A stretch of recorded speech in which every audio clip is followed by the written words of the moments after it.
Have you ever been in a situation where explaining your pain felt harder than the pain itself?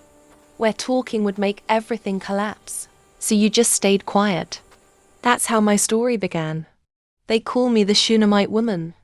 But before the miracle, I was just a woman living a normal life, doing good where I could, and hiding the things I didn't have words for. Elisha often passed through our town. Every time he did, I invited him to eat. He never asked. Something in me just felt he should be welcomed. He always came with his servant, Gehazi. Quiet, observant, always listening. One day I told my husband, "This man who passes through here is holy. Let's do more than feed him." So we built him a small room upstairs. Not fancy, just a bed, a table, a chair, and a lamp. A place of rest. Sometimes we give our best, without knowing God is already planning a response. One day Elisha asked me, "What can I do for you?" I said, "Nothing. I'm okay." I had learned how to live with disappointment. But after I left, Elisha asked Gehazi, "What does this woman need?" And Gehazi said, "She has no child, and her husband is old." I didn't say it out loud, but heaven heard it anyway. Elisha called me back and said, "By this time next year, you will hold a son." I said, "Please don't say that if it's not true, because hope can be cruel when you've already buried it." But God meant every word. And a year later, I had a son. My son grew. One day he went to the field with his father.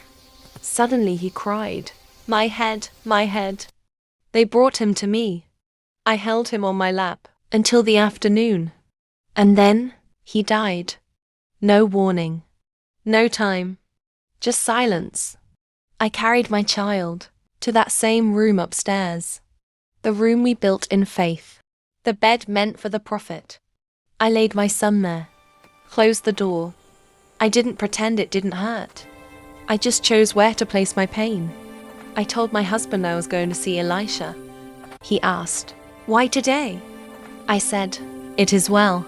Not because it was well, but because I was going to the only place I knew. When Elisha saw me coming, he sent Gehazi ahead. He told him, "Run and meet her. Ask if she is well, if her husband is well, if the child is well." I answered Gehazi, "It is well, because some pain is not for everyone to carry." Elisha told Gehazi, "Take my staff, lay it on the child's face." But I said to Elisha, "As surely as the Lord lives, I will not leave you." I didn't want instructions. I wanted presence. Gehazi went ahead. He placed the staff on my son.